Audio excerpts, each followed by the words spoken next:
గౌరవనీయులైన శాసన పరిషత్తు చైర్మన్ గారు, గౌరవనీయులైన శాసనసభ స్పీకర్ గారు, గౌరవనీయులైన ముఖ్యమంత్రి గారు, గౌరవనీయులైన మంత్రిమండలి సభ్యులు, గౌరవనీయులైన శాసన పరిషత్ శాసనసభ సభ్యులను, శ్రమించే తత్వం గల శాంతి కాములకైన యావత్ తెలంగాణ ప్రజానీకాన్ని ఈ బడ్జెట్ సమావేశానికి నేను సాదరంగా ఆహ్వానిస్తున్నాను.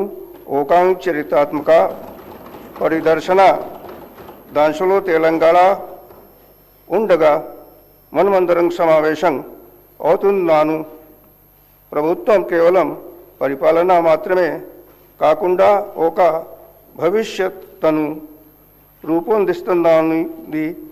ఇందులో ప్రతి పౌరుడు పురోగతిలో భాగస్వామిగా ఉంటారు.